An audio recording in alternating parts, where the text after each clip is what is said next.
Well, look at that. It's another Sunday. Welcome to the Shaker Heights, where experiences may vary. Hey, hey, Ernie. So, Eric. just in time. Just in time. Let's do the. I've been called Ernie before. We got to do our screens here. Here we go. And we put you in the Move middle. him to the middle. There we go. There we go. Hey, Hey. 40 years. Really? Well, yeah. Welcome. Thank you. Welcome, Thank Charles you for having me. E. Chambers, International Zone Coaster, roaming the land. Yes. So, welcome to the Shaker Heights, where experiences may vary. Podcast. It looks like I'll be freezing from time to time, but that's just home That's just studios. That's just what it is at the moment. That's okay. I'm your co-host, Gabe Tolliver. Okay. And I'm your chosen frozen Eric Green. So, Charles, how long has it been since you've been back to Shaker or visited? Well, I still live in Cleveland. Oh, you do? Okay. Says what it is in January I pack up and I leave. So this has been the last 3 years, and it's interesting how that all came about. But I've always worked from home. But when the pandemic hit, it was when the culture of companies had changed. They were more open to doing things online. And once I noticed that, it was like, okay, there was nothing really tying me down. But the reason why I started doing this is actually even deeper than that. So when the pandemic hit, I actually took it personally. Like my phone stopped ringing, and I know it affected everyone, but still going through it, it was like, oh my god, OMG, like work stopped. You know, Yeah. yeah. So then I started looking inward, and that's really how this all came about. This is what I'm doing now. Is a bunch of stuff that I've always wanted to do, and I just always put it on the back burner, saying that I have time, etc. But 3 years ago, I decided, you know what, now is the time. It was actually 4 years ago when I started, but I've always thought of doing this for a while, for since high school. Wow. All right. So tell us about for those who may not know, and we'll like I said, this conversation is going to be like jazz. So we're going to jump in time, jump back, what Yeah. have you. So tell us what that is that you're doing now that had its evolution for you, starting in high school. What is it? Yeah. So tell us what Starting in high school. Yeah. Well, first, let me say this about Shaker. Like, I grew up on 30th and Scoville. Wow. I didn't come to Shaker until the ninth grade. And you want to talk about a culture shock. So I'm a kid from the projects, 30th and Scoville, very much. Alfred A. Bennett was my elementary school, and Kennard Junior High was my junior high school. And there, it wasn't school. Basically, we would be in these rooms for a period of time, and then we go to the next. So when I came to Shaker, there was a lot of things that I did not know, that I could not do, that I hadn't done. And I remember sitting in my English class as if it was yesterday, sitting in my English class and not understanding a word that the teacher was saying. Benjamin, I could see the teacher to this day, but it was like I was sitting in a foreign language class, and it was like, Wow. I had never read a book from cover to cover, certainly not the books that they were talking about. And I was blown away at the interaction between the teacher and students. It was what I thought school would be like, but I had never experienced it. So there I was, just dropped right in the middle of it. I was too embarrassed to tell my teachers that I had no clue what the hell they were talking about. And that's across the board from my math classes to my English class, everything. I was so far behind. Hmm. Um, the thing about that though is I love football, so I excelled at football, track, basketball. I was a 3-year letterman, leaving out of Shaker. Wow, right And, on. what You most you know what the classic Charles Chambers picture is? You know what I'm going to bring up? no, I don't. The swim team. Exactly. I was on I this. love that picture. You're a standout. You're a man of your own volition. I love that picture. And Thank you, at that time, not many brothers were on the swim team. Like you and that brother named Gary. Gary, what, yeah, Lewis Gary. or something? I Those are the remember only him. two brothers I know that was on the swim team. Right. And talk about a workout, the swim team, I enjoyed it.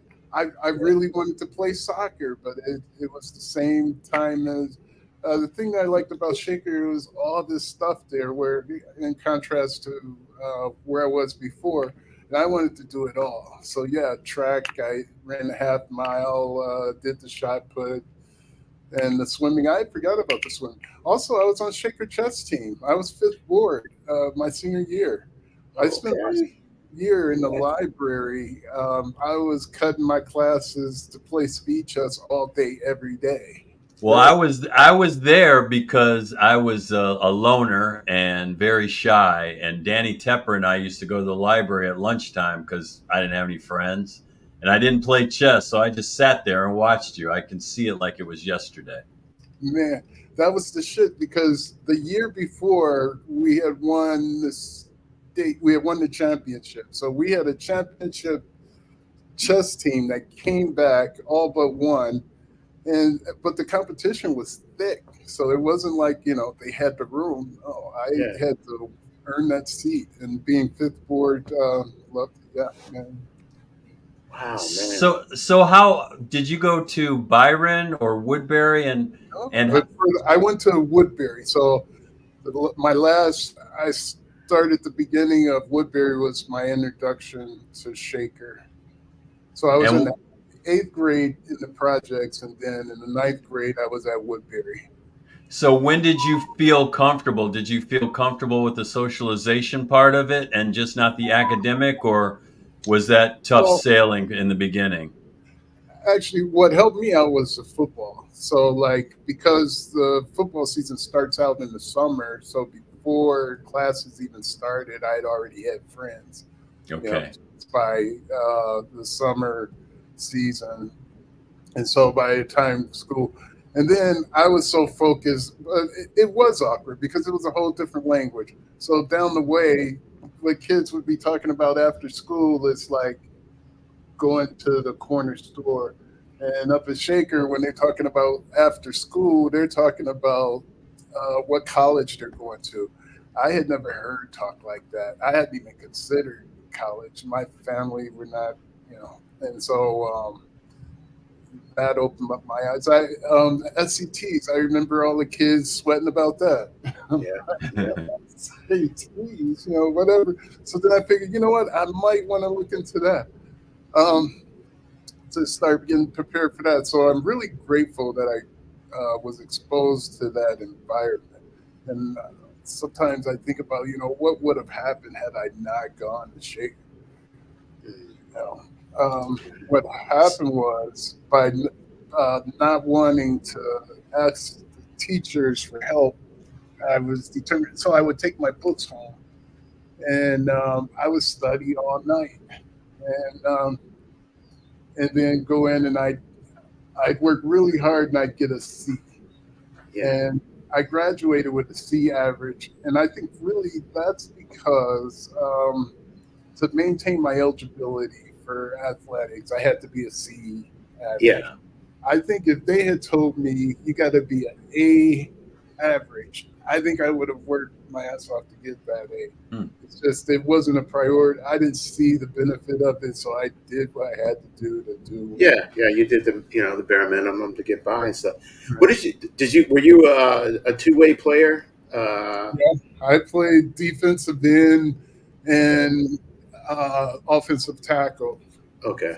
Right, Al Raymond, Charlie. I could still hear him calling my name, Charlie. Right, right. Oh, Line So man. six. how did you like? What was it like knowing that you were going to attend Shaker, and how did you what neighborhood did you move into? Were you near the Ludlow Moreland area, Lomond? I'm assuming that's where you ended up when you first entered Woodbury. Oh, he froze. Wow, we both froze. Now you're alive, but he still froze in a happy pose. Um, okay. Oh, let me message him and tell him he's Yeah. frozen. Hmm. Ladies and gentlemen, as you know, this is modern technology and this is how stuff happens. Yeah. Sunday. Hmm. Sunday. I guess he knows he's frozen. Okay. Yeah. So while we're at it, you need to check out the latest in Shaker inspired merch. We got some tasty things up there at the Shaker Garment Company. Hold on, he's calling. Hey, Charles. Hey, you froze. It looks like, yeah, it looks like my signal dropped. I'm trying to get back on. Okay. Okay. And actually, I don't even see our network anymore. I'm gonna switch over to my phone. How about I do that? Okay. All right. I'll get off then. All right. He's going to switch to his phone. Okay. Now I'm frozen. So, geez, I don't know what's going on. Hey, man, it's the heat out here. It's the heat. You think it is? You think it is? I'm just trying to make sense of the situation. I don't know about like modern electronics. But hey, we're 30 days out from the 40th reunion of Here he's last back. He's back. Yes. Yeah. Move him to the middle. night. Yes. There we go. Okay. So you were saying until the Oh, so what I was asking is, what got you into the school system? What neighborhood did you start out in? What happened in your family dynamic that brought you into the school system? Oh, again, I was lucky. We were on 130th in Buckeye, so we were in this school. We were right there on the border. Okay. It's a single parent home, that sort of thing. Um, the interesting thing about it is that we lived in the projects. When I was in the projects, in my mind, I never thought that we belonged there. To me, the projects never made sense. yeah, What stood out to me when we moved to Shaker, what stood out to me was the trees, all of the green grass and the trees. We yes, jog a lot, straight up South Woodland. yeah, And I just loved, to me, that made sense. All that concrete down the projects, I'd never accepted it as a place, as a thing. Not that I had arrived once I hit Shaker, but it just made more sense. yeah. No, that was a level up, bro. Seriously, that was a level up. You know, but I totally hear you on the trees and stuff because that resonates strongly with me. Just the lushness of the trees that was around Shaker, certain parts of Shaker, and yeah, you presented such a lush Eric, memory. ask your question again because I'm not sure if I'm answering it, but I'll just keep going as you ask. I was just thinking, what was your reaction when you found out that you were attending a new school? Were you excited? And did your parents get a new employment to move you in? I was just seeing what would happen to Yeah. get you into Well, that position, it set was you up. it was the benefit of it was the housing situation for right there at 130th. Those there's like 5 homes that are right in a row. So somehow it's a single family. My mom, it was just my mom, and she had me and my sister, and I have a younger brother. It was the housing situation right there. It made it affordable for her to be able to move us there, and so we did. Mm. And then uh, I happened to be in the district to go to Shaker. Otherwise, it would have been, Cleveland Public School. Not to shade it, but There Yeah. is a huge difference. Oh, Yeah. yeah. My sisters talked about that. They were in advanced classes and they got to Shaker, and it was a whole brand new ball game, Yeah. totally different because they were going to magnet schools, and yeah, it definitely changed Yeah. dramatically. So you get to Shaker, because like my earliest memories of you were from probably junior high school. Maybe the locker room, the football team, whatever. I think I was a manager, or I had a brief career as a wannabe defensive back. But I just remember like all the cracking that would go on between like you and Trevin and other cats in the locker room. I mean, just the way you guys would be dogging on each other. It was just looking back, it was so, you know, funny then, but it was just like, man. I mean, cats didn't take no shorts. You guys were just like, Right. And that's the cool thing about football. I could bring cats together like that. yeah, It's we could be ourselves, crack on each other, and then at the same time on the same team with the same effort. yeah, Same mission. yeah. Yeah. So senior year, you get to senior year and stuff. What were you thinking about what was next for you? Senior year, well, college, Yeah, college, and yeah, but to be honest with you, I wasn't sure. I was really confused around that time for what I really wanted. So college was what I thought I should do, but so then the question after saying college is then for what? To major in what? And I went to Cleveland State right after I graduated. yeah, I had no clue. I was thinking I wanted to be an architect, but that my math skills weren't strong enough to really support that. But my heart wasn't 100% in it, and I wasn't clear. The thing about this is that it was so obvious what I should have done. I've always been an artist. Yeah. I've always drawn and excelled in art class, but somehow in my head, there was this thing that said art is not a profession, that you don't go to school to study art, you just do it. It never occurred to me in those years to study art. yeah, yeah. I But didn't also see it too, as I a think about profession. like, I'm sorry, go ahead. I didn't see it as a profession, and it's you know it there was a door, which I don't like saying that, but to me, looking back, it's clear what I should have done. Yeah. And I will say one thing I think about at Shaker, whether it was a resource thing or it just wasn't really thought about. But, yeah, we had those career counselors or advisors, but I didn't think there was anybody there. If you took a bunch of art classes, you may have been told, possibly, hey, you should go to art school. But in general, there wasn't a lot of like the variety of career like tracking or mentoring to be Right, put on to folks, like you, like I was more of an autistic person. I just didn't know what that funnel was. right, And yet there wasn't anybody at Shaker to kind of maybe point or nudge in a direction toward that. exactly. Yeah. So I understand in my own Well, way. were you in Mr. Hoffman's class? Did he guide you, or and did he Absolutely. encourage you? Mr. Hoffman encouraged himself. It's He was a I plant for Parsons. Yeah.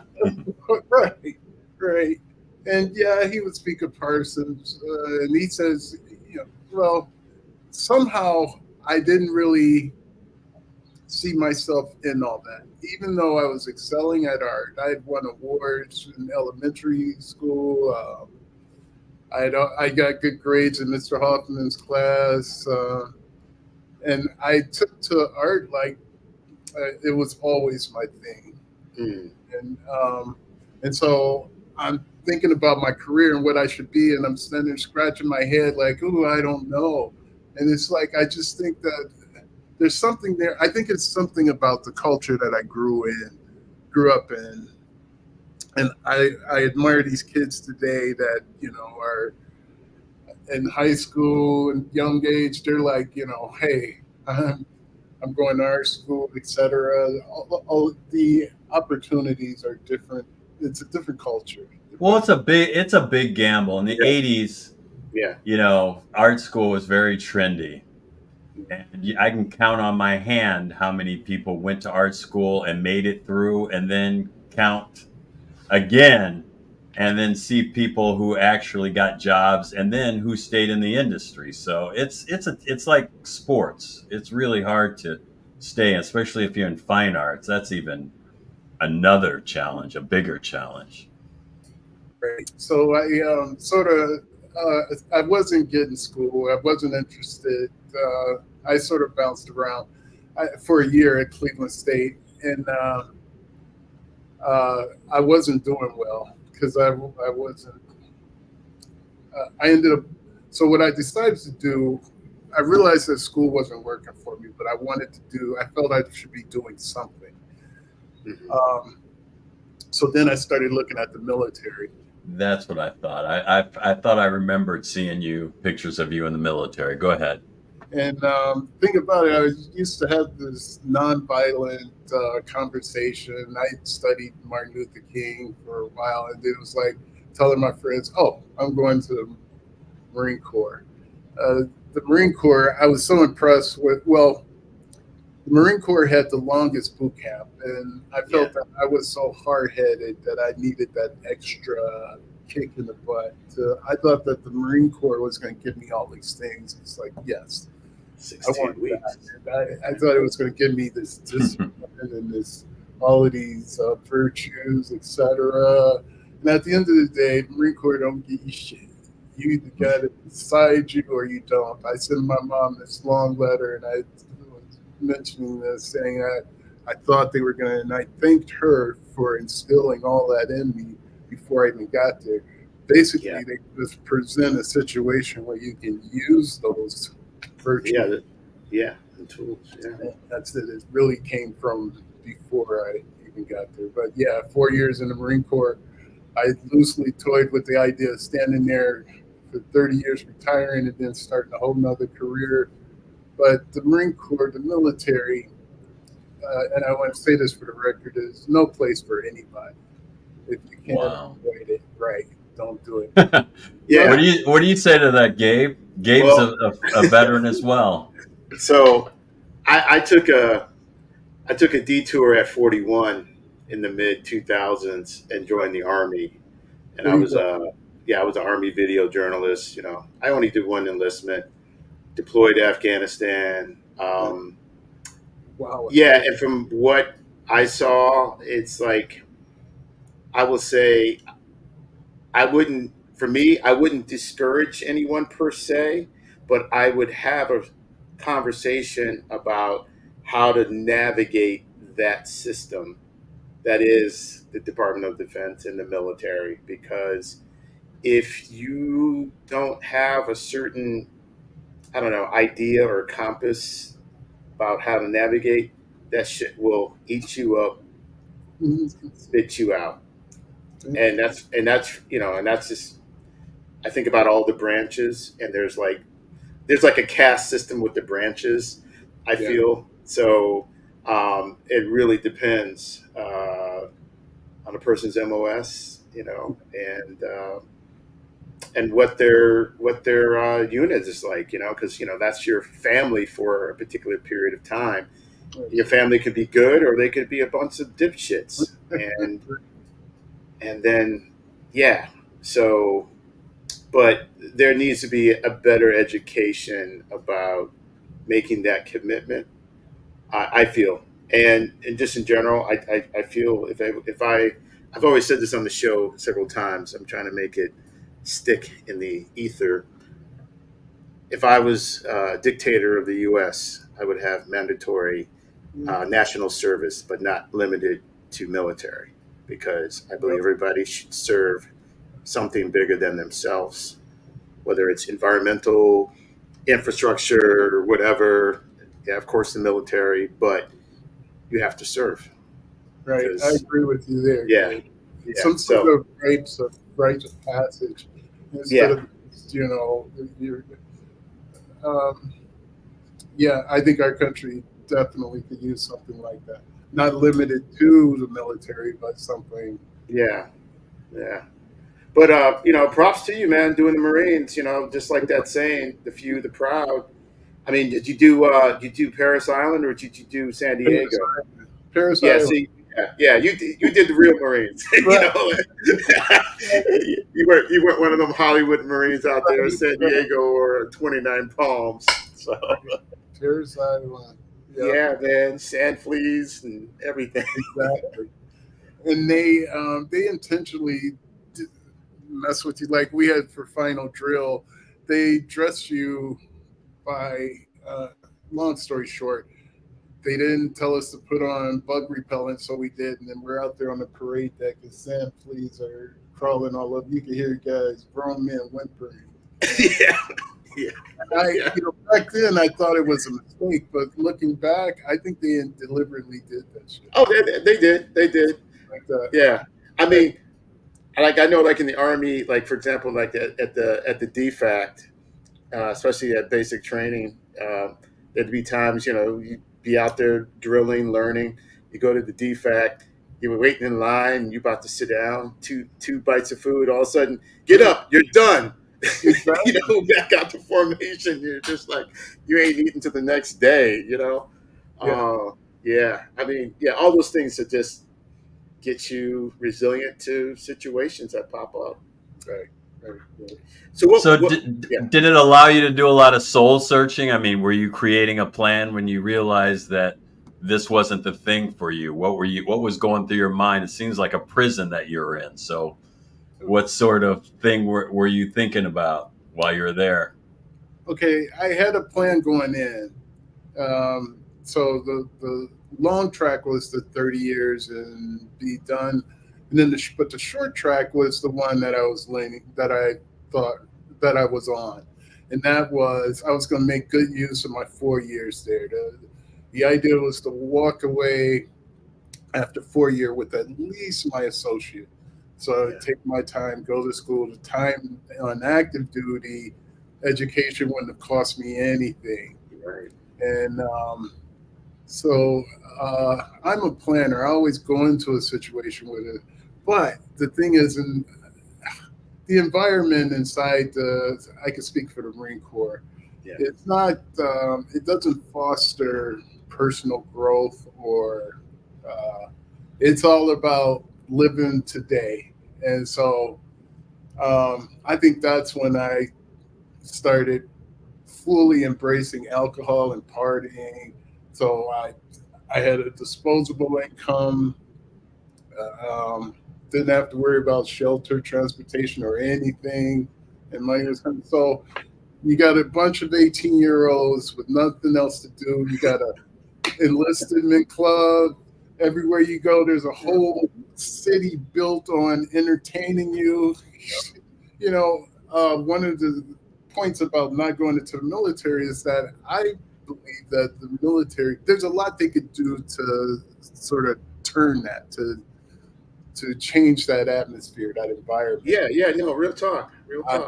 I I'm salty with them for not doing that because you got these young impressionable people and they could be doing so much more. Like I went in with a game plan. This is just in my head saying, oh, I come out with at least associate me doing my own thing. If I had a little nudge, and also even with the structure of how things are set up, the schools that are on the bases, at least with the Marine Corps bases, they're these little small dinky rooms that I think they're just there to be on paper.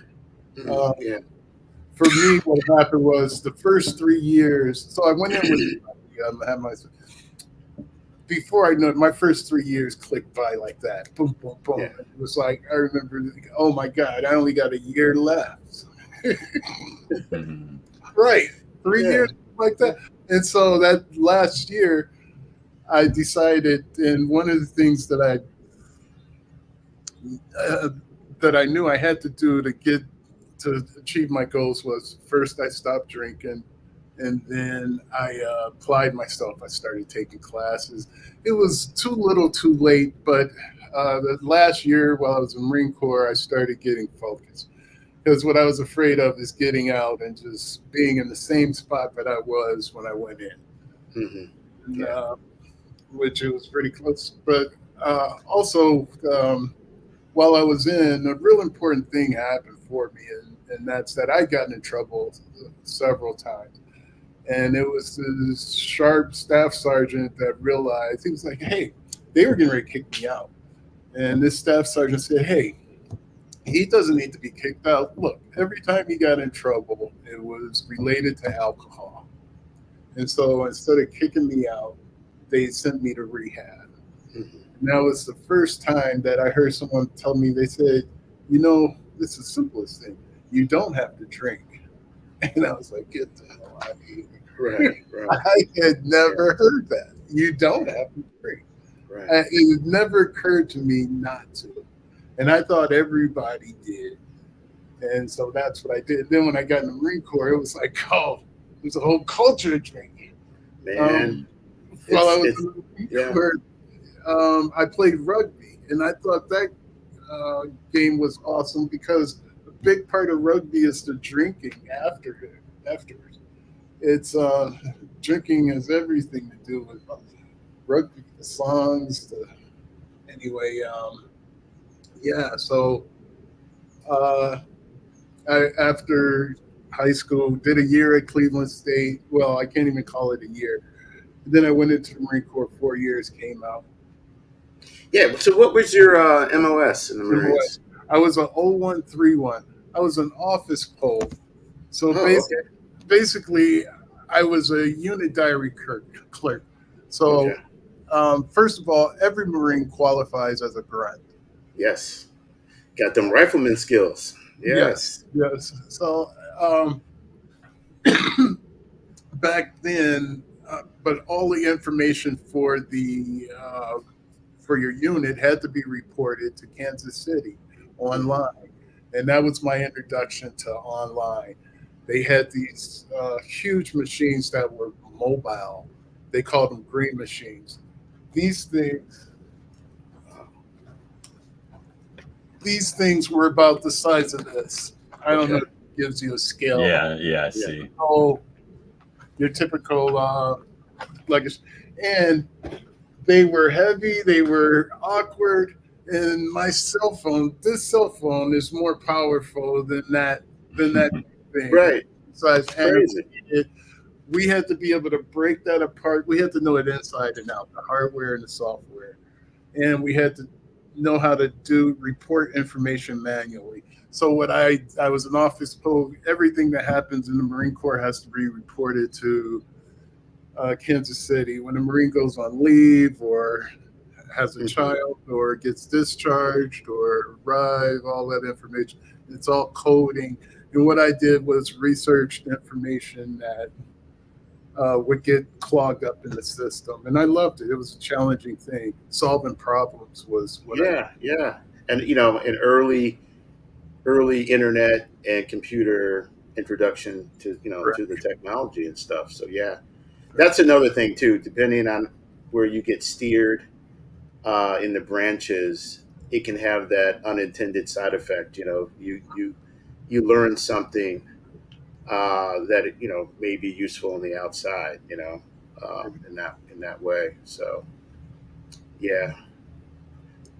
And where were you mostly based out of, or did you do like every 2 years you moved? So I spent a year in Okinawa. Uh, Okay. Oh man, that's where you can get in trouble. For sure. exactly. Yeah. And had a ball there. So getting off the plane in Okinawa, the first thing I noticed was the humidity. I can still remember feeling it going down my throat, like stepping off the plane. The humidity was that thick. Yeah. I could feel it wrapping around me. Right.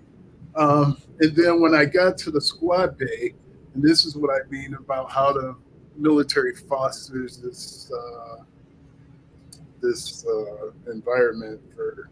And they had beer machines inside the sleeping quarters, which at the moment, I thought that was awesome. 25 cents right there. So your rack is there, and there's a beer machine right there. Life doesn't get any better than that. Yeah, right. Especially at that age. 25 cents. Wow. 25 cents, really? Yeah. You know, that reminds me when I got to Fort Bragg, you know, and they do the base like it's like orientation, right? So all the people come into Fort Bragg. Before the finance person, they had the class 6, which is in the Army, is the liquor store person, give a pitch about the liquor store and how they do delivery on base, and they can get you anything that you need. And the dude giving it, I swear to you, he was, you know, the white dude had his slick back hair. He sounded like the Count from Sesame Street. And then he ends is like, yeah, and I can get you everything that you need. And it sounded like a straight drug dealer. But to your point, Charles, about the irony, like, okay, you don't want soldiers to be having issues with alcohol or smoking, but yet you provide all that stuff to them. It's a racket. Yeah, very much so.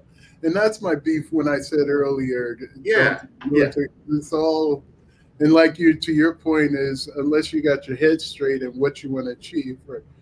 Because like anything, nothing's all bad. And so I agree with you. If you've got the right thing in mind going in, yes, you can. Good things can come of it. Now, did you, in your off time, you know, because you were an artist, did you like work on things on the side, you know, paintings or drawings or? Well, the thing is, when I'm drinking, I'm a different person, and so Okay. it's well, you know what I mean. Yeah. It's the thing. I'm not. I don't get all that creative when I'm in that Yeah. mindset, and so Yeah. I was very much in that mindset. I'm sure the creativity came out in other ways, but I have this thing like if you're a creator, if you're not creating, then you're dying. Yeah. It's that simple. Designers design, artists you're saying. If you're not doing what's inside you, then you're not living. Yeah. Yeah. So the evolution or the genesis of Fat Cat, when did that really crystallize for you? Okay. So the Fat Cat, I've been kicking that name around for a while. I used to call it. It came about first. I called my computer the Fat Cat, and what it was a combination of I'm into jazz, and I used the term cat a lot. And the fat, I was bringing back fat to bring it current. Yeah. PHAT, yeah. The Fat Cat, and so yeah, and so then, but that was I didn't really attach it to me.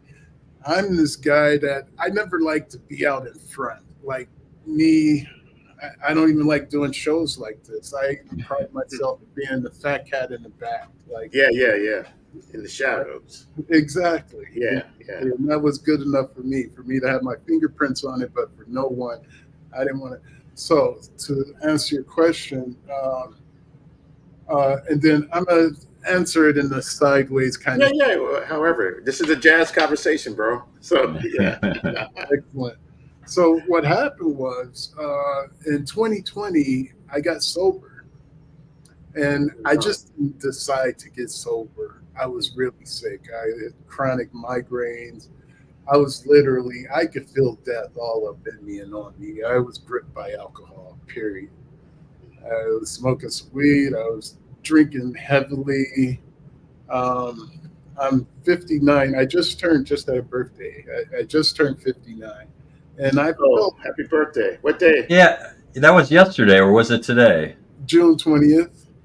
Yeah. Okay, I'm June 23rd. Oh, So check that out. Hello. yeah, yeah. So you're on the cusp, Gemini, Right. and I'm on the other side, Cancer, Gemini, cusp. Right. So I felt life leaving my sight was gone. It was a thing that I didn't want to die that way. To me, it was like I didn't want to die that way, Right. and I had spent years trying to fix it myself, and if I was giving myself all kind of excuses, and I was going to do it. I've tried every which way to do it myself. It does not work. Yeah. Well, it didn't for me. I ended up asking one of my family members, Yolanda Higgins. I just want to say her name out loud. I saw Sure. watch her get sober, and I was impressed. I was like, "Wow, it can happen." Because I used to drink with her, and I know how much we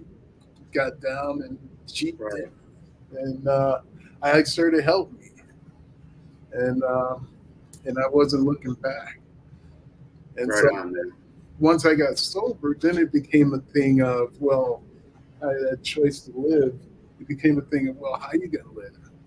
Mhm. And I just didn't want to go back to the old stuff. I wanted to live, and so I did. It was like, so then I started looking back on the stuff that I wanted to do. It's stuff that and so that's how this whole thing of tripping came about. That's what I've been calling it. I see. Okay. Yeah. Wow. I So, always, what is your job that allows you to do this? Is it art? It's printing. It seems like it's art It's- related. I develop brands for companies, so it's creative. You're right. Okay. Like companies will call me if they need to package up an event, right? Or a product or their services, or politicians. Chantel Brown, I'm working on her campaign now. It's not a big thing for her now, but from the time she was councilman, all of what you've seen for Chantel Brown was me, and a lot of the other politicians you've seen in the city. Just about all of President Council, Blaine Griffin, um, and I've been doing that for years. And it's what it is I work for a few different agencies, and so whatever the agencies are into, that's how I get the job. And so this one agency that I work for, they specialize in politicians, and so as they pull down the contract, I get the call, and then it's like, hey. So what I do and all of that is I figure out the look and feel. It's like, what does that look like? We need this big event to happen downtown and to fill 1,000 seats. How do you? So what I do is figure out what that looks like and how you get the word out to Create that experience. right, Yeah. right. Okay, Charles, we have this big gap. Okay, from you getting out of the military, seemingly lost, an addict, and something happened in between there. I don't know if you got a degree. How did you? You were very functional. So how were you able to create this vision and pursue it? And That's a good question. So um, I started working in newspaper. I'm a journalist. I've been a journalist for over 25 years. A good, Mm. you could probably say 30 years. So after I got out of Marine Corps, I ended up going back to Cleveland State. And Okay. I started working for the newspaper. And thanks for bringing that up, Eric. You're right. I just sort of jumped right up. This is a jazz conversation, man. It's Bobby Ridley. I started working on, well, what it was, I found out that if I worked on the newspaper at CSU, they would cover my tuition. So, Okay. oh, okay, right. Now, I'm not a writer, and I'm not a photographer. I didn't know what, well, so I was using my art skills. I created a political cartoon called Nigritude. And basically, I would point out the social ills of the day. That was back when Ross Perot was running for office. There was plenty of stuff to Right. straight in. And so I would draw these uh, illustrations that would highlight certain things in our community. And so it led to another me turning them in. Then I started editing them, cleaning them up to go in the paper. Then I started working on that page that it landed on. Then I started working on the section. And before I knew it, I was managing editor. Newspaper, I've always loved newspapers, but I never really thought working on it. Right. And so then I started working on that paper, and the opportunity, I got connected with Johnny O, and I was doing It's a Rap magazine back in the day. Johnny O of the Sorcerer Crew? Yes, I was Yes. doing his Johnny magazine, O. and putting together his magazine. I started picking up other jobs, and then it was actually working out for me, and I got paid. I took the money that I was making from that, and I started buying my own equipment because I was doing this stuff out of Cleveland State's using their equipment. That's what you're supposed to do. Rise, adapt, overcome. Exactly. And so then I started taking on designs, and I had no clue what I was doing.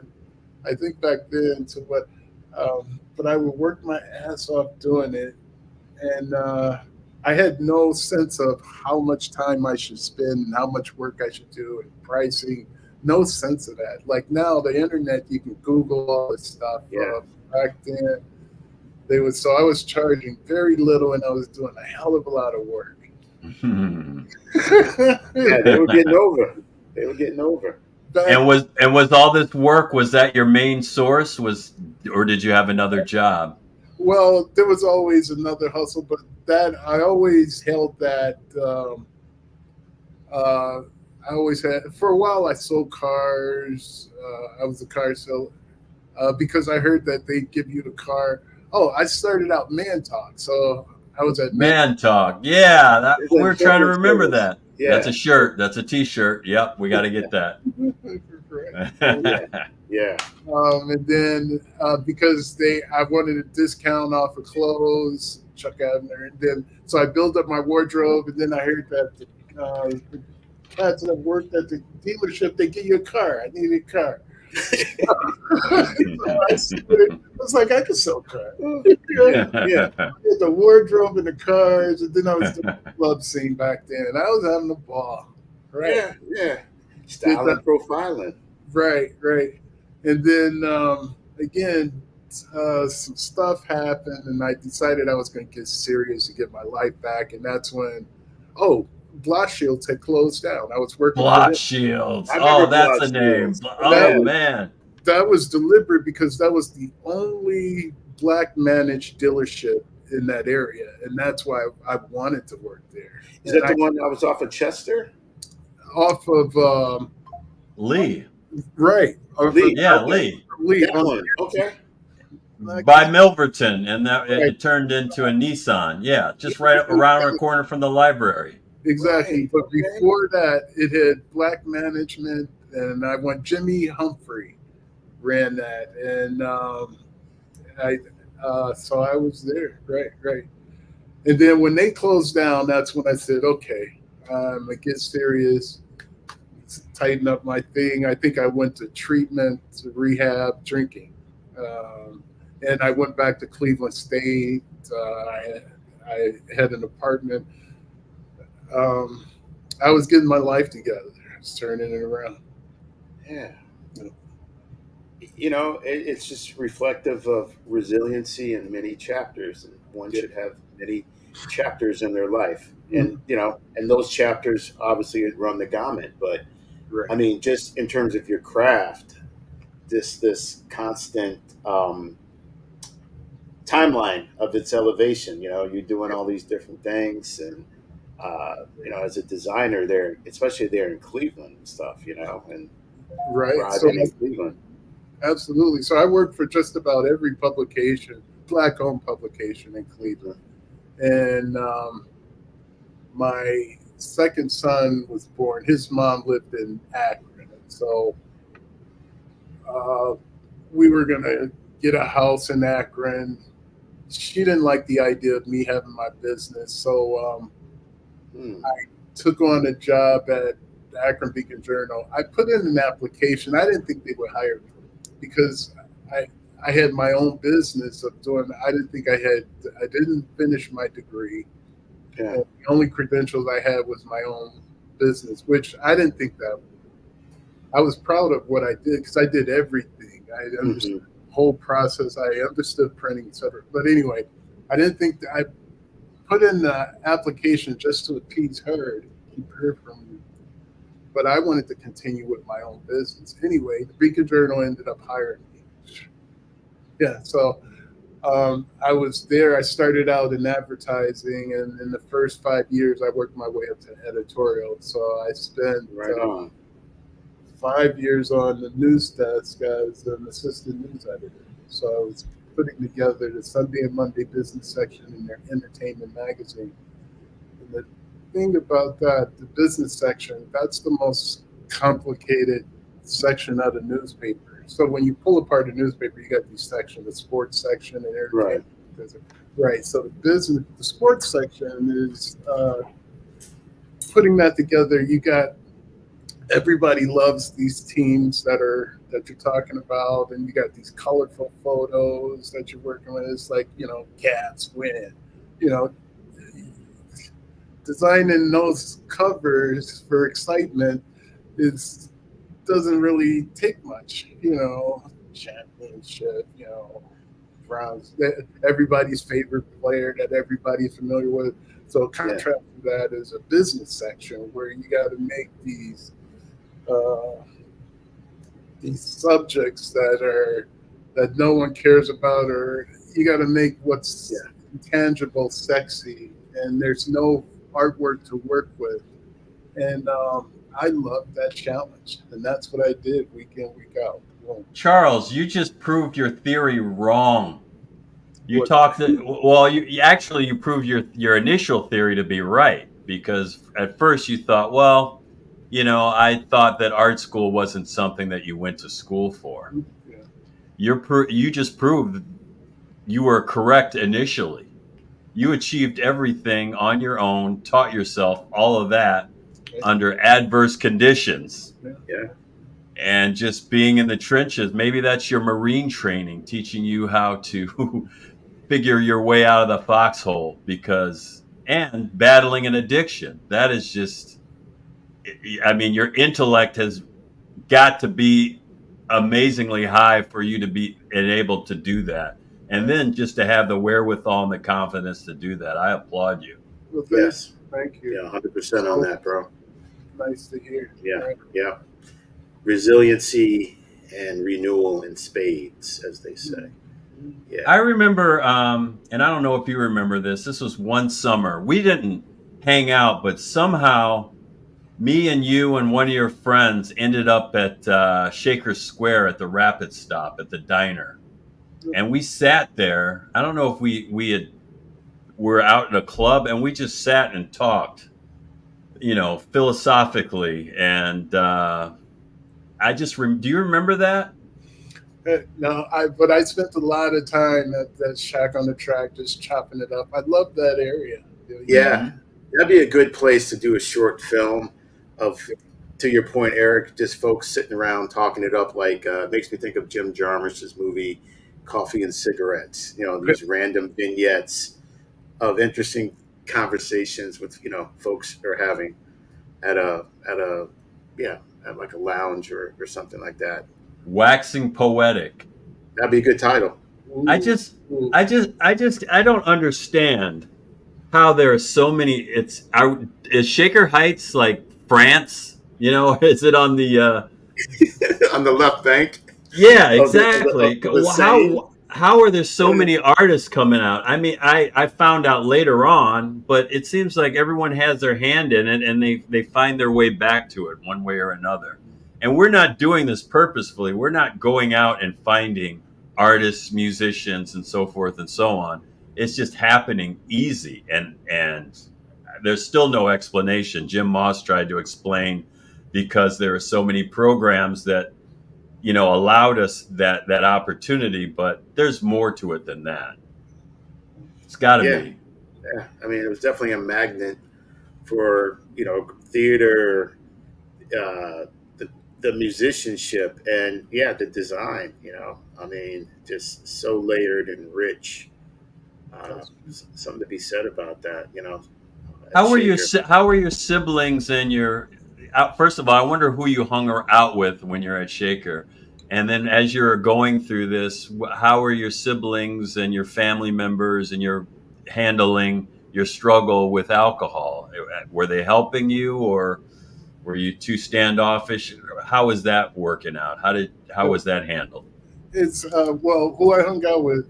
I don't know if you guys remember Brett Eskridge. Yeah. Yeah. Yeah. You guys are like this. Yeah. We're still Tall and lanky. right. He's tall. Yeah. Yeah. Like he reminded me of like Ralph Sampson in a way. Yeah. And he arrived at Shaker at the same time. He came from Garfield. And, Yes, he lived at the corner of my street, exactly. Keswick and Onaway. Keswick, right. And so we met. We were walking home from two-a-days the same way, and so we started talking. Turned out he was new to the area, so was I, and we've been friends ever since then. Right on. Yeah. The next door neighbor to the Eskridges was a holy terror. And he was my partner in crime. I'm not gonna say all the stuff we did. Richie What Milter. was his name? Richie Milter. Oh, okay. Not Yeah. If you ever talk to Brett, ask him if he remembers Richie Milter. Richie. Yeah, because their yard, like the Eskridge's backyard and Richie's driveway, was like very in close proximation, and just being crazy active kids, over there. So tell us more about Fat Cat. I was thinking of when I look at your site, and Gabe and I were talking about, were you inspired by, well, you said you thought about this a long time ago, but Bourdain, what's Bourdain's the No chef? Reservation. Yeah, that was his like travel show. Are you interacting with a lot of people on the road, or is this just time for yourself? Absolutely. And are you documenting that? As much as I can. It's so this whole thing started out as a personal thing for me. So it has everything to do with me not drinking. So the me drinking would, like I was saying, I wouldn't be on this. I'm the Fat Cat in the back. I wouldn't be out.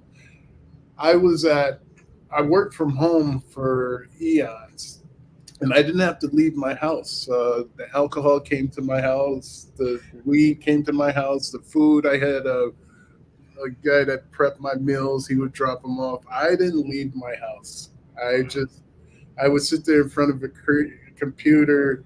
I got paid online. Everything I did was online. I didn't leave the house. I didn't want to leave the house. So I was doing my thing. It felt because I would do online chats like this. So in my head, I was thinking, well, I'm interacting with people. I didn't have an interest to the outside of my friends. Yeah. To me, it was a whole bunch of garbage out there. I had no interest in it. I had everything I needed right there, and I was cool with that. This thing that I'm doing now is everything I could do that's opposite of that. So it's about getting out and meeting places. The meeting of the people is more important than the places that I go to. Places is just, this thing that I do to get around.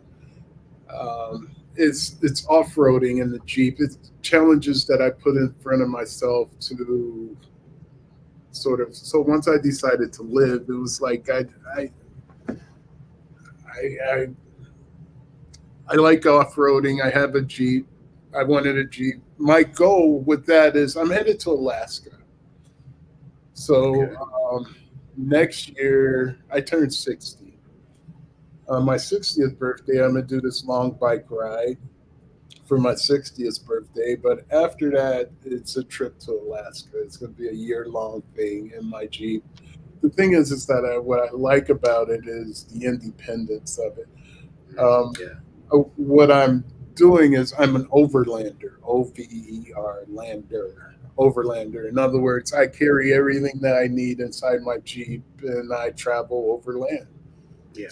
It's simple. I'm on the East Coast now, but I've been on the East Coast now, but I'm making my way west, Utah, and then Alaska, etc. And it's about being able to surviving off of all of the stuff that I have with me.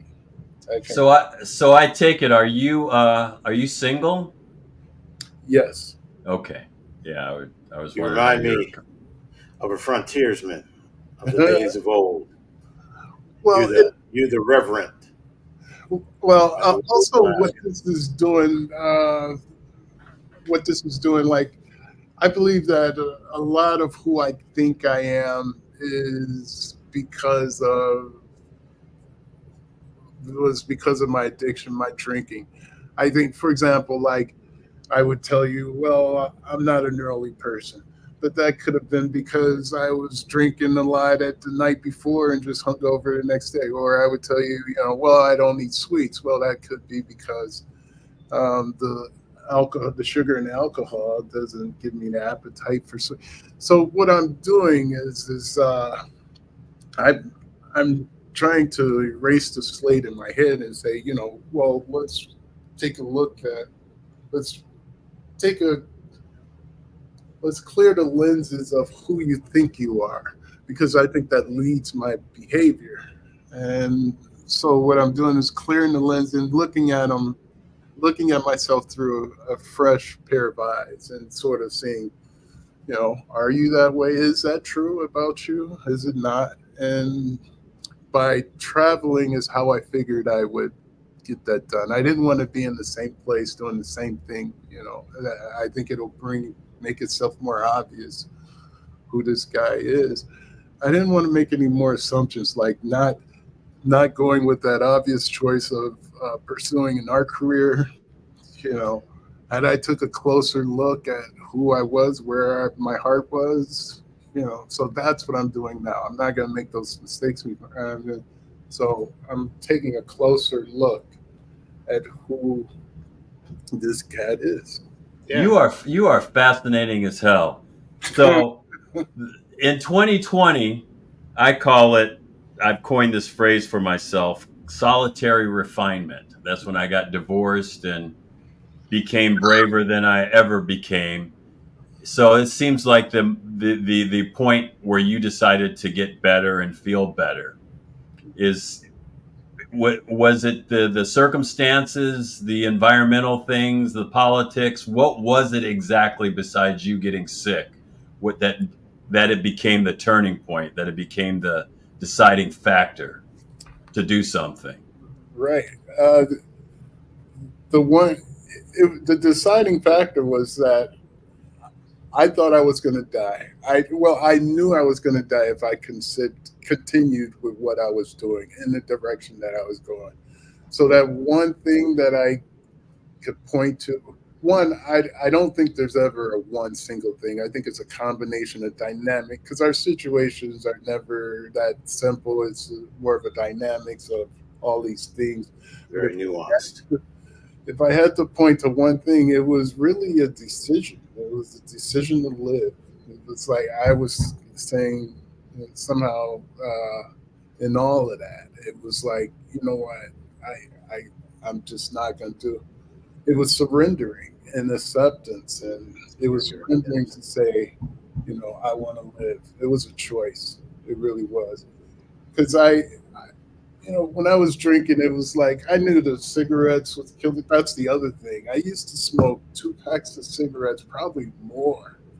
Um, I was drinking vodka, and I was killing myself because I had to smoke a cough.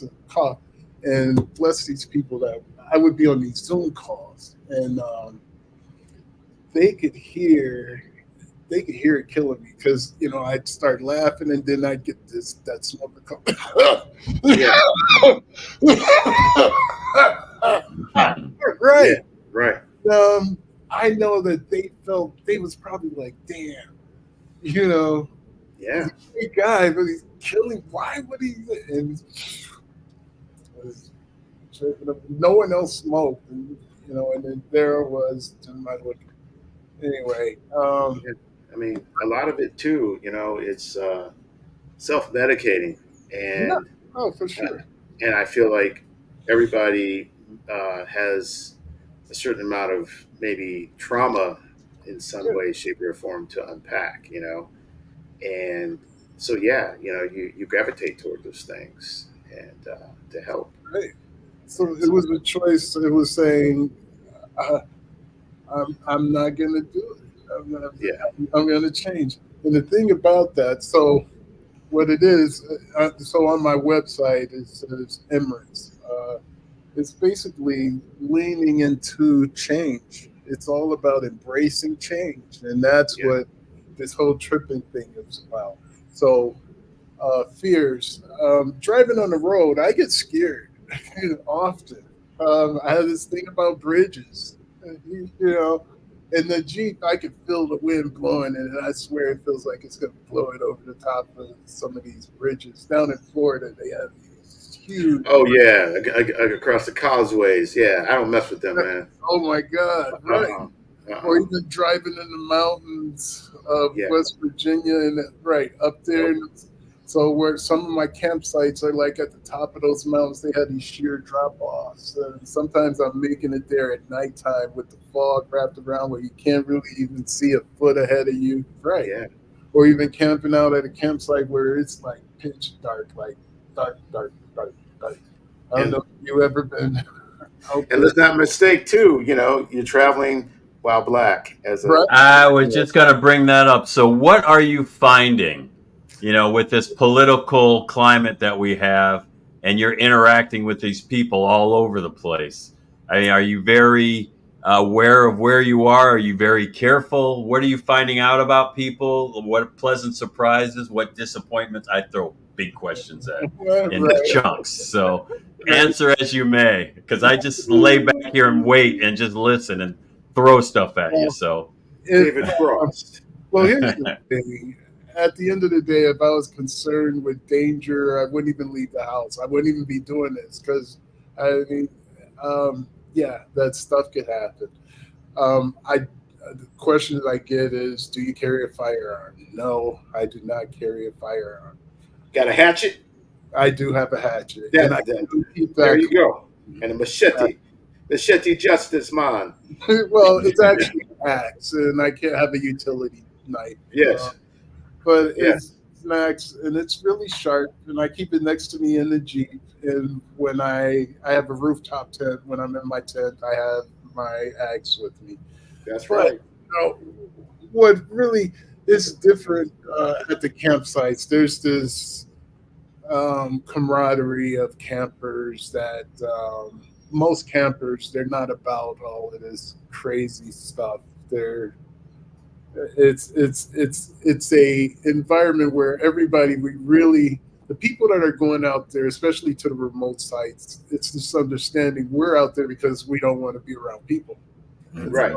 Right. We leave each other alone, and we respect each other's privacy in terms of noise and white noise. But, and so it's not. I haven't. Now other people have told me they've had problems, but I used to bike pack in the Oh, he, ladies and gentlemen, he froze. oh no, you're frozen like I am. But not with animals nor human beings. But I am in this recent climate, and this new climate of politics with this guy. What's his name? The knucklehead. Just call him 45. Okay, him, that Yeah, guy. he lives rent. He lives rent free in a lot of people's heads. mine for sure. Yeah. Kick him out, landlord. Serve eviction papers. Well, Raise the rent. I'm sure it's not just him. It's the change that this country is going through, and so Yeah. I have to look realistically at, because I'm traveling through a lot of these small towns, and I often see, Sundown. Trump's country, and I'm Sundown. eating in their diners, and I'm stopping at their gas stations, and stuff could pop off. So outside of the campsite, but most of the time, what the reaction is, also with Jeeps, there's a whole Jeep community that people, no matter your color, race, it's like if you have a Jeep, oh, he's okay.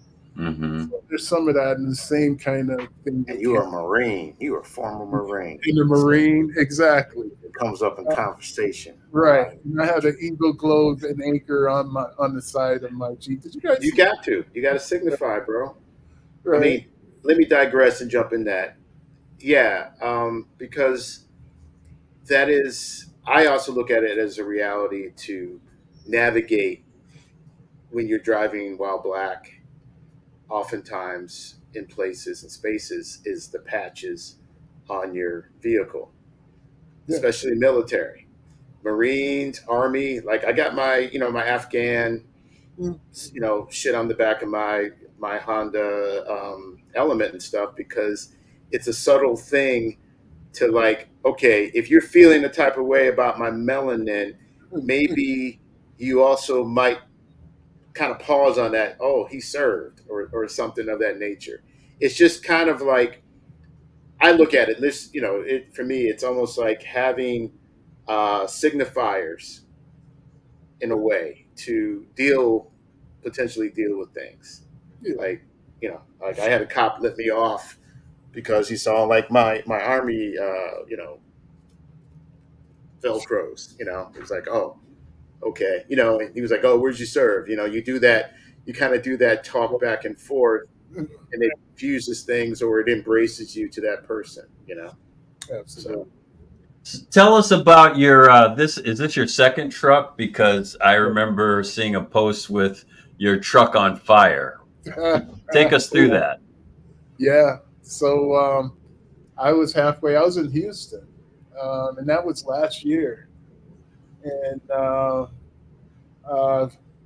oh, it happened on a Friday. Well, anyway, I was getting ready for the weekend. I had put the Jeep into the shop to get the undercarriage treated. They were putting a coating on there and on the floor bed of the Jeep. That was a 2007 Jeep. I had totally redid that Jeep. Um, I had put in a new front end system, of course, the tires. I had that was a rebuilt engine inside there. The whole that whole Jeep was rebuilt, and so I was having the floor treated so that was going to extend the life of it. And I trusted that Jeep. Me and that Jeep had been through a gazillion different off-road spots. I had put on a gazillion miles on that thing. My butt fit to that seat like a glove. I was comfortable in that thing. It was the bomb. And it was Literally. and the color scheme, the way it's set up, because all of that was in my head, how it looked before I'd even with the inner flares, the whole look and feel of it. It just came about, and it was nice, and it suited me, and I really liked that Jeep. I was comfortable with it, and trusted. I knew how it sound. It's a manual drive. I only get that right. And I was one with that machine. I was picking it up from the body spot. They had just got done coating it. My next step after that, next week, I was getting it painted, and that was the last touch because I totally redid everything up under the Jeep. Then I was getting to the outside of it. And so I was halfway through my journey, being on the road.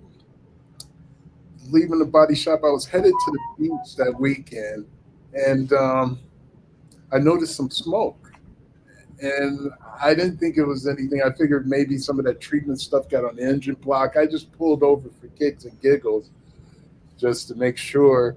And when I opened the hood, it was flames. Oh, wow. And I'm like, a lot of Jeeps, they carry fire extinguishers. And also when I go to these off-road places, I've taken classes on driving, and I still do, with how to recover vehicles, safety type things. I want to know everything about this. Yeah. And so I remember talking about fire extinguishers, and I was like, yeah, because I had the recovery equipment, but I'm like, yeah, I won't be needing that. And right. The bad thing about it, if had I had that fire extinguisher, it would have been it wouldn't have been an issue. That's all. Because when it caught fire, I had nothing in the Jeep because I had it stripped out because they were redoing the whole floor of the Jeep. I had nothing to snuff out that fire. And had I caught it early on, it wouldn't have burned up. So while it's on fire, I'm thinking, you know what? Okay, I still got time. It's still okay. I'm gonna paint there, and I'm back in business. Now it's burning pretty good. I couldn't get it. By the time I got an extinguisher, it was pretty much toast. Yeah. It was gone. And so real time, I take out my camera, right? My baby's on fire, and it was a thing of acceptance. So by the time I start recording, I was pretty much saying to myself, you know what, Chuck, that chapter in your life is gone. We're on this new, and I started recording the thing with some content. Yeah. No, that's the journalist in you right there. Discontent through content. Right. So I Yeah, started it recording. sells. And then, so I had initially built that website to keep in touch with my friends because everyone was asking me, hey, where you going, what you doing, yeah. And so instead of explaining it to 10 people, I built the site and I sort of posted stuff as I went just to say, hey, I'm here, I'm doing this. Right. So when my Jeep burned up,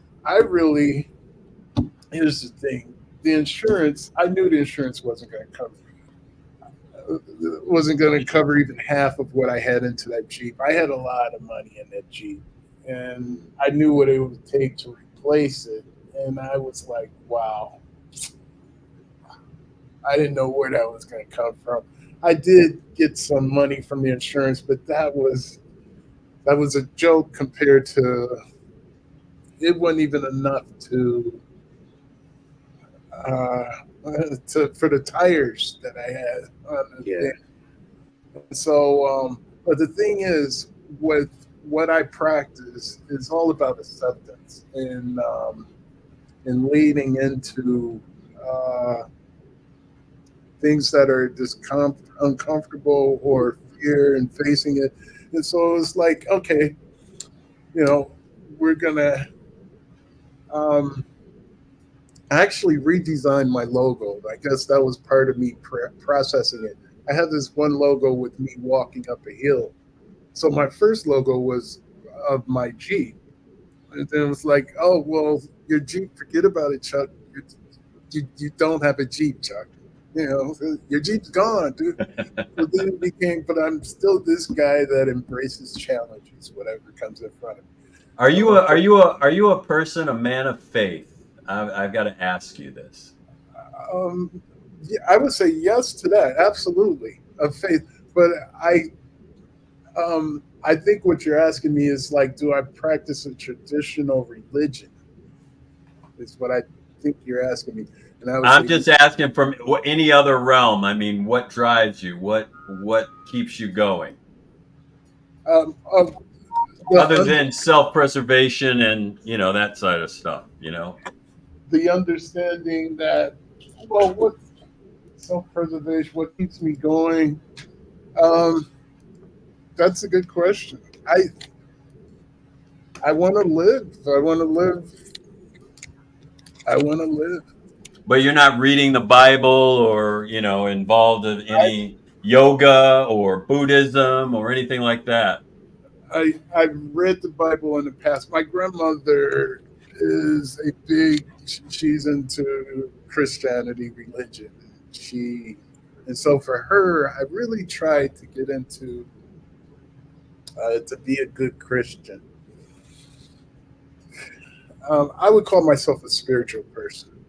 That's what I'm interested in, and I try and practice yoga, mindfulness, meditation, that sort of thing. I'm into peace, harmony.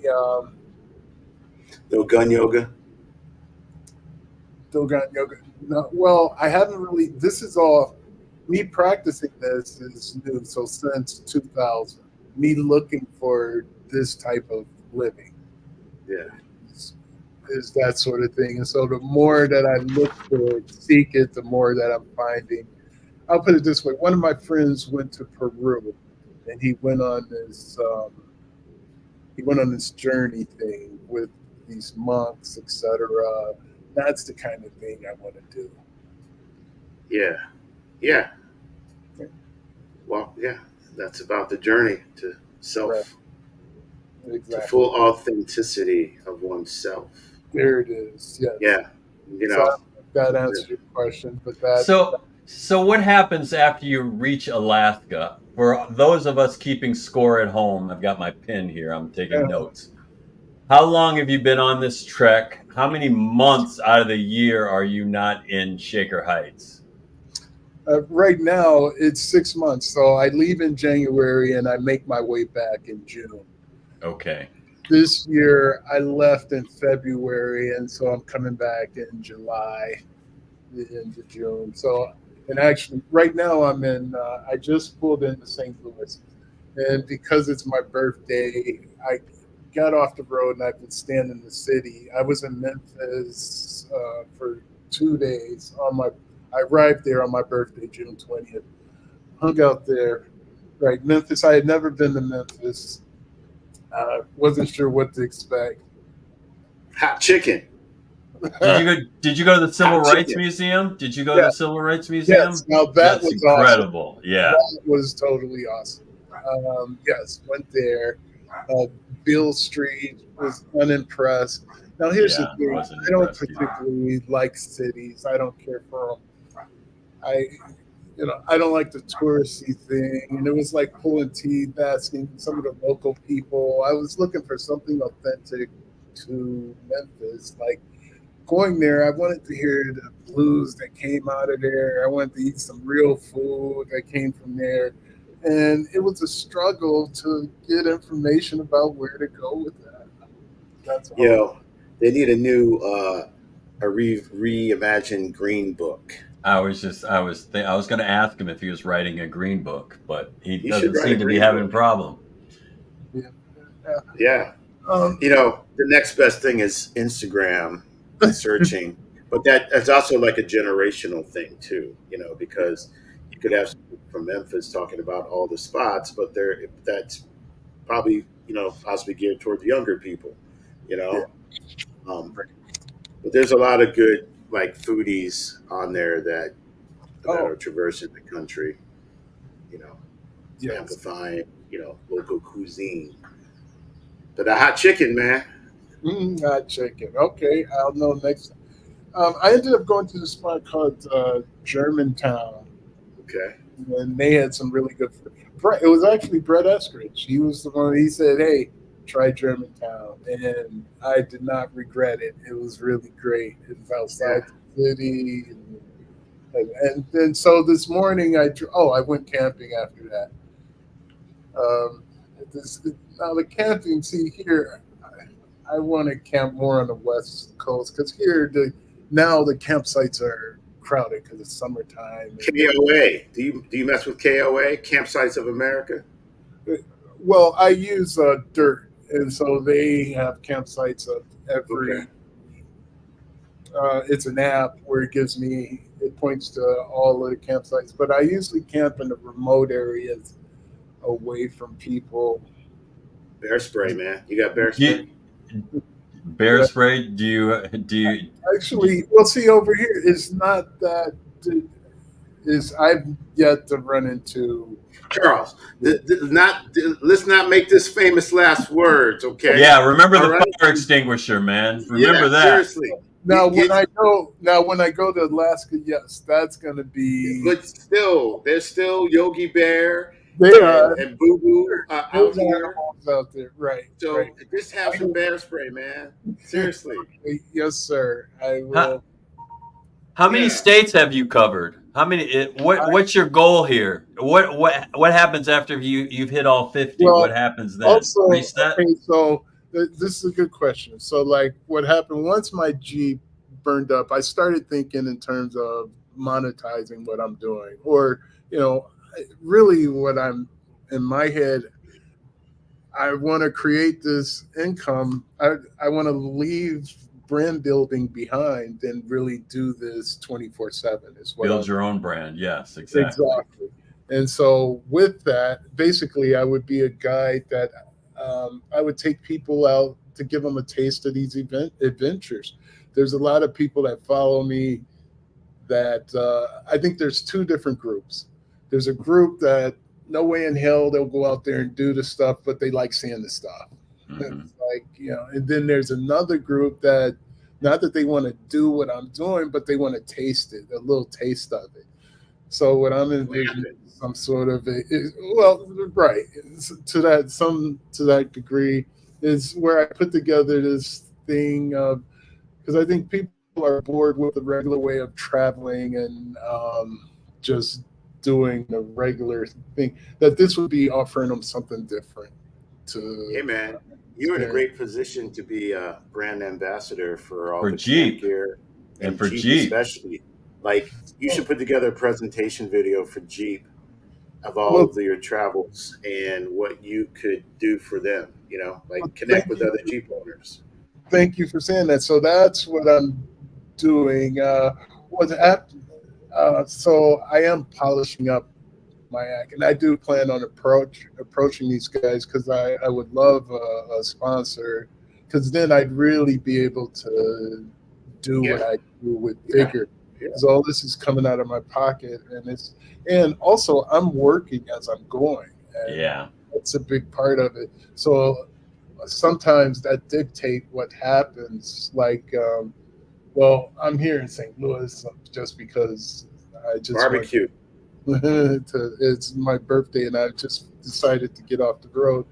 But often what it is, it's a time management thing. Yeah, yeah, With big me being time. on the road and managing, you know, my regular workload, because the people that I work for, they don't want to hear, you know, oh, we couldn't get this together because I was out there, you know, Yeah, tripping. right, Right. right, right. Yeah, So I holy don't shit, trip. use that as an excuse, and I try and maintain the same workflow as I did as if I was back at home doing my thing. Yeah. No, it's like, you know, I use the analogy, and this is not my own, but it's like a hockey stick, you know, with like building your following and gradually that increasing. It's like a hockey stick in that way. So, yeah. But, you know, even like the most basic things that you use, like when you camp out, like, you know, even if it's like the wooden match case or something, you Oh, could even give your own reviews, you know, and send them out. right. So where I was going with that, all of that is time. So by the Yeah. time so there's the practical stuff for me, living, cooking. When I pull up on the site, really, the sun dictates what I do. So like I Hmm. gotta have my food together and my campsite set up before the sun goes down. And then there's the thing if I have access to Wi-Fi. By the time short of it is, by the time I get stuff done, Yeah. No, it's a lot. Yeah. work Yeah. right, right. But Yeah. yes, I am working towards that. That is very much on my mind to get sponsorships that way. And in telling my story, some of that is happening. The Adams Board, they tapped me to deliver a presentation this November for their annual event. They were interested in my story. I don't know if you guys know the Adams Board, their mental health Oh, agency, wow. support a lot of these other, they're a large mental health agency, and they the one who provide the funding to these recovery houses. Um, and so each year they have this theme, and this year it happens to be on the road to recovery. And they were really giddy about my story, me being on the road and how I'm recovering, et cetera, and that it's a nice little fit. And so they're like, hey, come do your thing. And I'm like, okay, right. But Yeah. see, You the know. thing about this is I'm not the cat that does that. For me, this is totally, this is me leaning into it. Like, I'm not that guy that stand up in front of hundreds of people and talk about themselves. But yet you are. And yet here I am. Right. Yeah, the reluctant, the reluctant, Right. usually those are the folks, man, you know. So, and you have a lot to offer and say about that. I mean, Thank the measure of independence and freedom. That's you. important, especially as an artist, Yes. But you're not just an artist. It's like that saying, who said that? The quote is, I am vast, I contain multitudes. Uh, Yeah, I forget who said that. Some dead person from a but, long time ago. But that's true. And that's how one should be. Well, man, how do you feel? So you're going to be in St. Louis for a couple more days, and then where are you heading to? and then, so I'm working my way home. I should Okay. home back to Cleveland. I should be back there by the end of June, June 29th, 1st of July. Okay. Yeah. Yeah. Crash our reunion. When is your reunion? Which? July 19th to 21st. Oh, that would be great. Wait, July 19th through the 20th. So I have a family reunion, and I'm driving down to Nashville. Mm. Wow. And I think it's July 18th, 19th. Did you guys have one last year for your 40th? A reunion? Yeah, high school. At high school. Yes, we did. And I missed it. So my Jeep caught on fire, and I planned on going to that one because I've been missing the reunions. And Yeah. each year I kept saying, so I was definitely going to go, but I was in Houston. My Jeep burned up, and I wanted to drive back after the Jeep burned up. I didn't want to fly back. I wanted to finish my journey. Mhm. And so I stayed in Houston. My sister lives there, so I stayed with her. And I was going to buy a Jeep, get back on the road,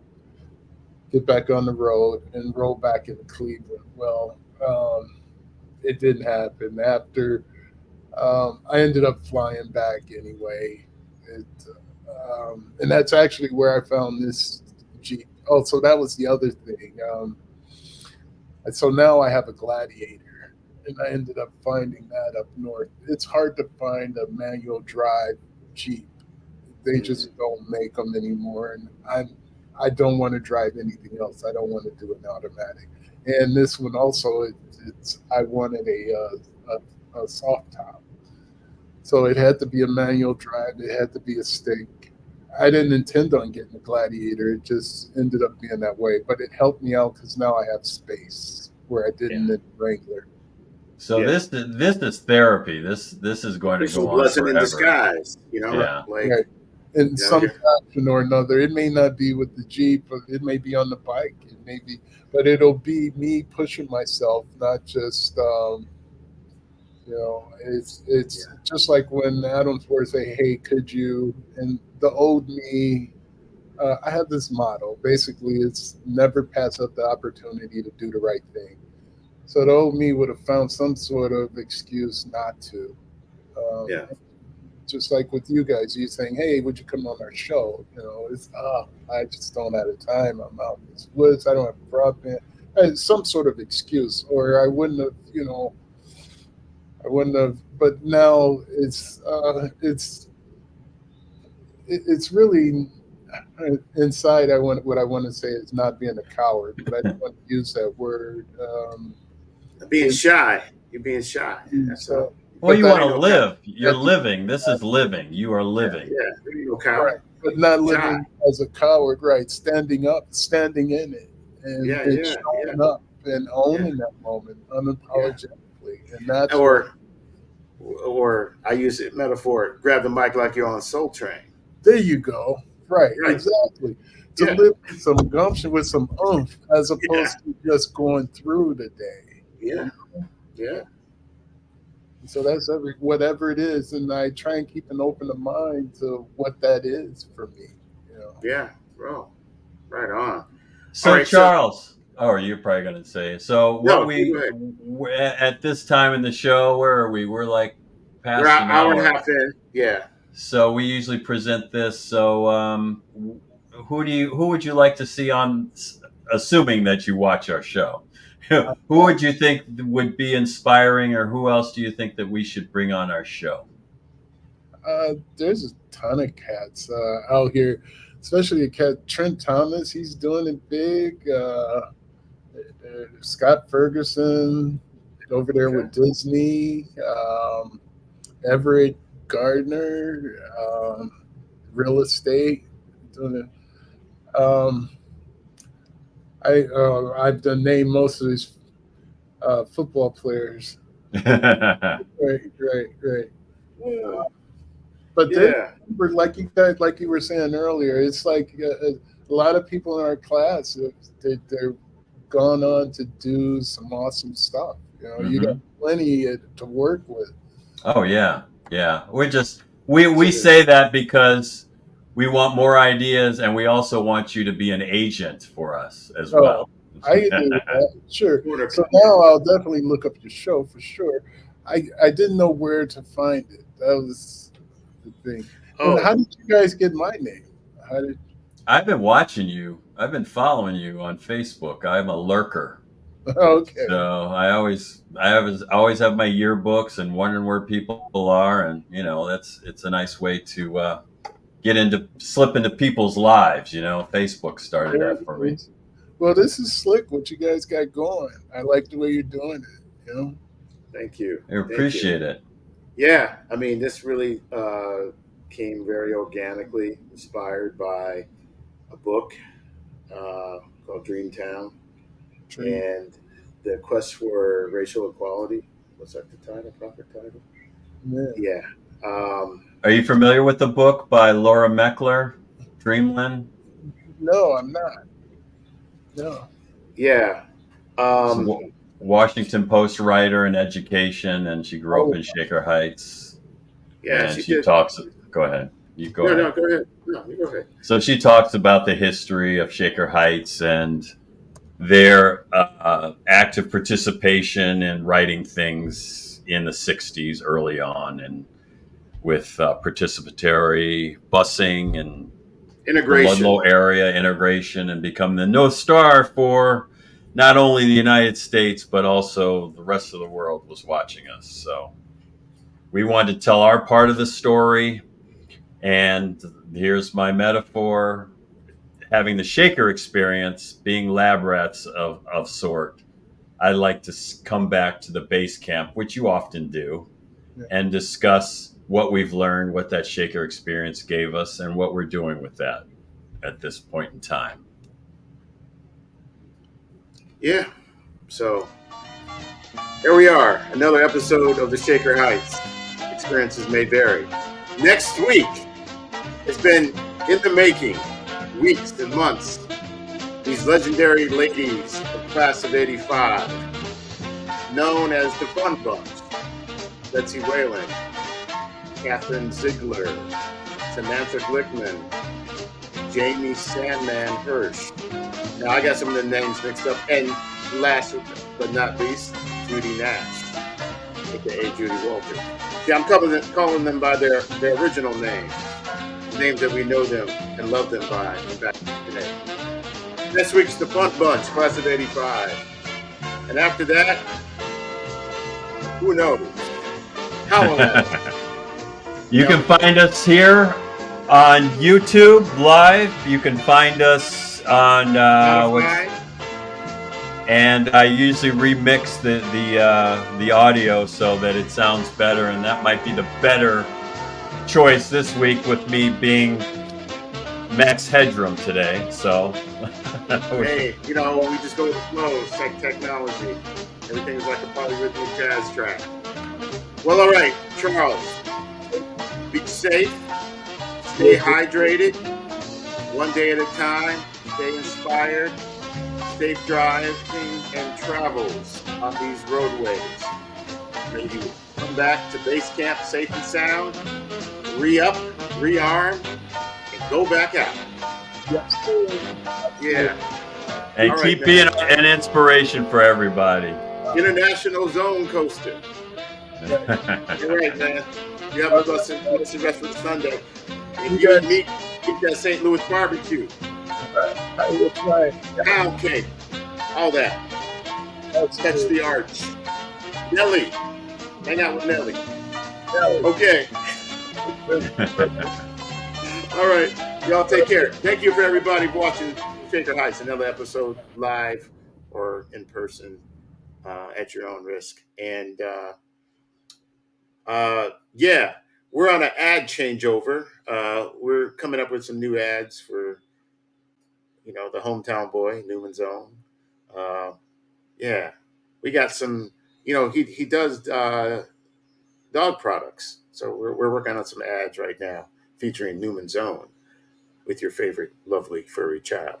Yeah, you can get the pizza, all flavors, salad dressing. Get the And then- dog food too. Yeah. And then we have upcoming in terms of ad partnerships is next of kin boxes. That's the real serious thing about getting your affairs in order so that your family and loved ones don't have to go through more drama than it already is when you ascend. So that'll be on the lookout. There'll probably be some discounts. You need to check in with the next of kin box. But in addition, my man's been in the lab, and as they say, let the boy cook. Let the boy cook. He's been cooking. He's been cooking in the Shaker Garment Company Innovation Lab. We have some new products up there that I think you're going to enjoy. We So won't tell you about them. You gotta go check them out for yourself. go check them out. Hey, this merchandise is about a combination of things, about style, nostalgia, and affinity for a very special place. So, Declaration, not decoration. yes, more to come. Thank you, everybody, on this Sunday who tuned in and watched and commented. Shout out to Margot Whalen. Shout out to Ken Johnson.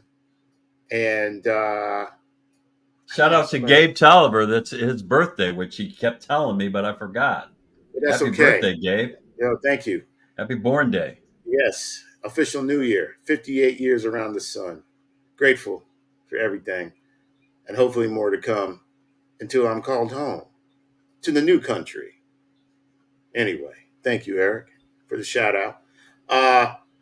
I'll see you all who I don't see. We'll see each other next month at the reunion. Let me just flash that up on the screen because, reunions cost money.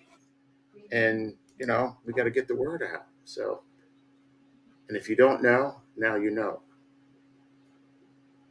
I'm not going to say the other part. Here comes the music again. There we go. It's like, Sandman, get this dude off the stage. Okay, that's it for the Shaker Heights. Thank you, everybody who is supporting by listening, subscribing, and checking and buying our merch. Thank you. We're out. See you next week. Listen to us on